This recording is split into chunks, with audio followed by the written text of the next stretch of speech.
الحمد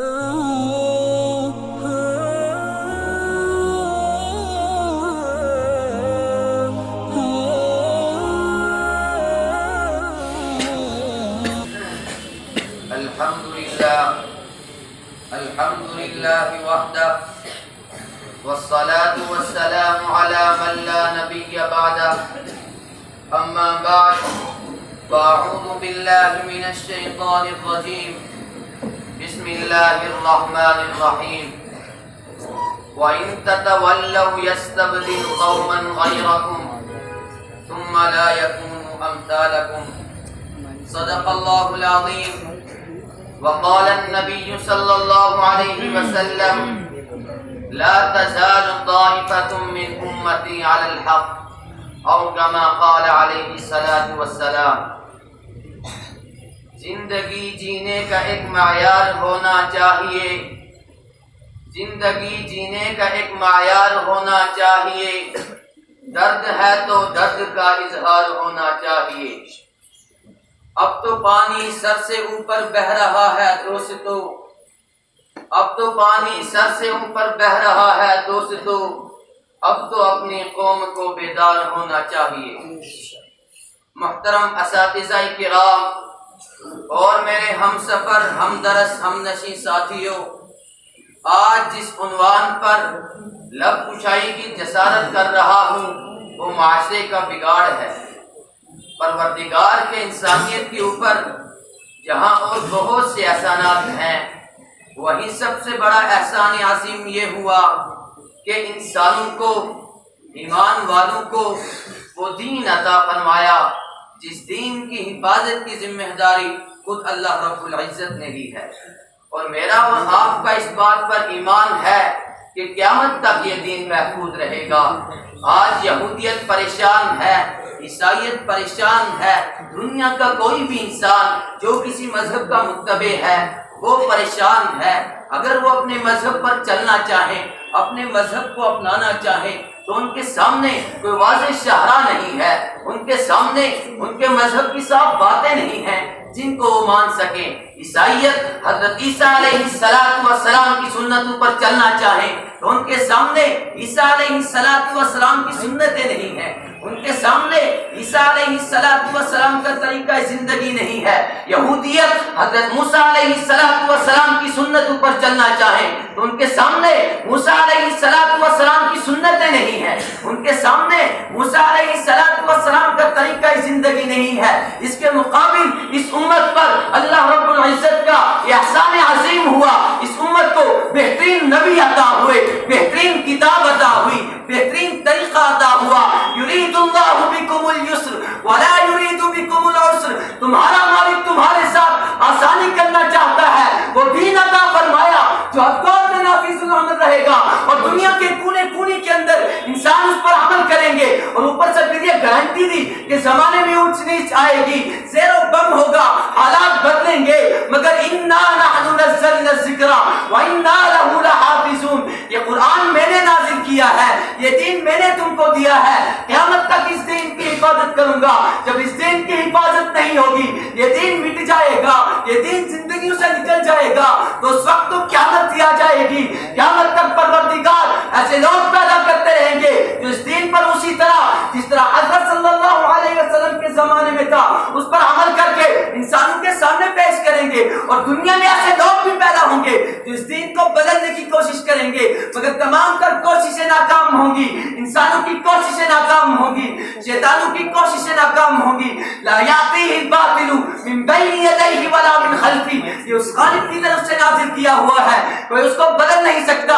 پھر اللہ کے نبی صلی اللہ علیہ وسلم کا یہ فرمان لا تزال طائفۃ من امتی علی الحق. قیامت تک ایک طبقہ رہے گا جو دین پر صحیح طریقے سے عمل کر کے انسانوں کے سامنے ایک عملی نمونہ پیش کرے گا اور حجت قائم کر دے گا کہ کسی دور کے اندر اس دین پر عمل کرنا مشکل نہیں ہے. دین کی حفاظت کی ذمہ داری خود اللہ رب العزت نے لی ہے. ایسے لوگ پیدا ہوتے رہیں گے جو اس دین پر صحیح طریقے سے عمل کر کے بتائیں گے. یجدد لهم لهم دينهم، جو لوگوں کے افکار کو بھی درست کریں گے اور لوگوں کے اعمال کو بھی درست کریں گے، اور جس میں اعتدال والے کنتم امۃ وسطا کے درمیانی راہ پر اس امت کو کھڑا کیا تھا۔ قرآن کے ذریعے سے، حضرت صلی اللہ علیہ وسلم کے ذریعے سے ایسے لوگ پیدا ہوتے رہیں گے جو اسی اعتدال والے راستے کے اوپر امت کو کھڑا رکھیں گے، اس میں افراط و تفریط نہ ہونے دیں گے، نہ امت کو ادھر جھکنے دیں گے نہ امت کو ادھر جھکنے دیں گے، برابر مسلسل ان کے افکار کو بھی درست کریں گے اور ان کے اعمال کو بھی درست کریں گے۔ میرے بھائیوں، مسئلہ کیا ہے؟ مسئلہ یہ ہے امت کی حفاظت، ایک انسان کی حفاظت، ایک قبیلے کی حفاظت، جس کے دادا نے دین کو قبول کر لیا، جس کے پردادا نے دین کو قبول کر لیا، اس کے لیے حفاظت کی گارنٹی نہیں ہے، حفاظت کی گارنٹی دین کے لیے ہے۔ اس کے ساتھ میں یہ چیلنج ہے، ان تتولوا یستبدل قوما غیرکم ثم لا یکونوا امثالکم۔ انسانوں، میرا دین قیامت تک رہے گا، اگر تم اس دین سے ہٹو گے، میرے نبی صلی اللہ علیہ وسلم کی سنتوں کو چھوڑو گے، دین کے افکار میں تم سے قطع بیرت ہوگی، ذرا سے اعتدال سے ادھر ادھر بھٹکو گے، یستبدل قوما غیرکم، قیامت تک وہ لوگ پیدا ہوں گے جو دین پر صحیح طریقے سے عمل کر کے بتائیں گے، ثم لا یکونوا امثالکم، وہ تمہاری طرح نہ ہوں گے۔ یہ ہے اصل فکر کا موضوع، یہ ہے اصل پریشانی کا موضوع کہ ہم ان لوگوں میں سے ہیں جو اس اعتدال والے راستے پر ہیں۔ ہم اس کے لیے کتنا سوچ رہے ہیں، ہم اس کے لیے کتنا غور و فکر کر رہے ہیں۔ اگر معاشرہ بگڑ رہا ہے، اگر معاشرہ خراب ہو رہا ہے، اس پر بنیادی نقطہ یہی ہے، انسان کا تعلق اپنے مالک سے کمزور ہو رہا ہے، اپنے محبوب نبی اکرم صلی اللہ علیہ وسلم سے محبت کا تعلق کمزور ہو رہا ہے، اور انسان بجائے ان کے بتائے ہوئے راستے کے دوسرے راستے دائیں بائیں تلاش کر رہا ہے۔ آج پوری دنیا کے اندر ایک قائلانہ نکاح ڈالیے، بیاہی 1400 سال پہلے نازل ہوتی ہے، لیکن جب آج ہم اس کو پڑھتے ہیں تو نہیں لگتا ہے، بلکہ ایسا لگ رہا ہے جیسا کہ آج آج کے لیے نازل ہوتی ہے، لا تتخذوا بطانة من دونكم لا يألونكم خبالا ودوا ما عنتم قد بدت البغضاء من افواههم وما تخفي صدورهم اکبر۔ ان لوگوں کو اپنا دوست مت بناؤ جن کو اپنا دوست بناتے ہو، ان کی طرح شکلیں بناتے ہو، ان کی طرح سیرتیں بناتے ہو، ان کی طرح شادیاں کرتے ہو، ان کی طرح کھاتے ہو پیتے ہو اور زندگی کے نقشے مرتب کرتے ہو، تم ان سے محبت کرتے ہو، اور ان کا حال کیا ہے؟ لا یعلونکم خبالا، وہ تمہاری دشمنی میں کبھی کمی نہیں کرتے ہیں، تمہیں نقصان پہنچانے میں کوئی دقیقہ نہیں چھوڑتے ہیں۔ قد بدت البغضاء من افواہہم وما تخفی صدورہم اکبر۔ میں اور آپ چیختے ہیں، چلاتے ہیں، کوئی کارٹون بنا رہا ہے، کوئی اللہ کے نبی صلی اللہ علیہ وسلم کی گھر کی زندگی کا مذاق اڑا رہا ہے، تو وہ گندی باتیں کر رہا ہے جو ابو جہل نہیں کہہ سکا تھا اور دور شیبہ نہیں کہہ سکے تھے، اس دور کا بدترین منافق نہیں کہہ سکا تھا، وہ گندی باتیں کر رہا ہے۔ قد بدت البغضاء من افواہہم، اور قرآن کریم کہہ رہا ہے، یہ کوئی حیرت کی بات نہیں ہے، یہ ان کے اندر کی دشمنی ہے جو کبھی کبھی جھلک مار کے ان کے منہ پر آ جاتی ہے۔ وما تخفی صدورہم اکبر، اور جو اپنے دلوں کے اندر چھپا کر رکھا ہے وہ اس سے بھی زیادہ ہے، وہ بہت زیادہ ہے، تم اس کو نہیں سمجھتے ہو۔ ہائے ہائے، مگر تمہاری بدقسمتی کیا ہے؟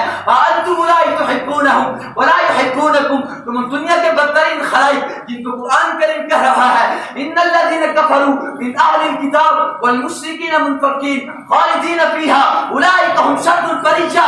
وہ انسان جو اپنے مالک کے منکر ہے، اس کو اپنا مالک نہیں مانتے ہیں، وہ اپنے آپ کو اہل کتاب کہتے ہیں، وہ اپنے آپ کو مشرک کہتے ہیں، یہ کائنات میں بدترین خلائق ہے، مگر ہائے ہائے بدقسمت انسانوں، اس کے باوجود تم ان سے محبت کرتے ہو، تم چیختے ہو چلاتے ہو، یہ ہمارے نبی صلی اللہ علیہ وسلم کا مذاق اڑاتے ہیں، یہ بدترین خلائق ہے۔ ہم انسانوں کو امن کا پیغام دینے کے لیے آئے، ہم سب پر ایمان لاتے ہیں، وَتُؤْمِنُونَ بِالْكِتَابِ كُلِّهِ، حالانکہ تمہاری کتاب کو مانتے ہیں کہ عجیب قسم کا تفاوت ہے۔ ایک طرف تمہارا یہ عقیدہ ہے کہ اگر تم حضرت موسیٰ علیہ السلام اور تمام انبیاء علیہ السلام کے اوپر اسی طرح ایمان نہ لاؤ جس طرح حضرت صلی اللہ علیہ وسلم پر ایمان لائے ہو، تو تمہارا ایمان ناقص ہے، بلکہ تم کفر کی سرحدوں سے جا ٹکراتے ہو۔ تو دوسری طرف یہ ہے، اگر وہ تمہارے نبی کا انکار نہ کرے، تمہارے نبی کی تکذیب نہ کرے، تب تک وہ اپنی قوم کے بندے نہیں کہلاتے۔ یہودی نہیں ہو سکتا جب تک کہ تمہارے نبی کا انکار نہ کرے، اور عیسائی نہیں ہو سکتا جب تک کہ تمہاری کتاب کا انکار نہ کرے، اور تم مسلمان نہیں ہو سکتا جب تک کہ تو تورات انجیل پر ثبوت نہ لے آئے۔ اس کو تجھ سے محبت کرنی چاہیے، مگر تو قرآن سے محبت کرتا ہے، اس کے باوجود تم ان سے محبت کرتے ہو۔ میرے دوستو، یہ ہے معاشرے کی بگاڑ کی اصل وجہ کہ ہم معاشرے میں بے دینوں کی نقالی کر رہے ہیں، ان لوگوں کی نقالی کر رہے ہیں جو اللہ کے دشمن، اللہ کے حبیب صلی اللہ علیہ وسلم کے دشمن۔ وما علینا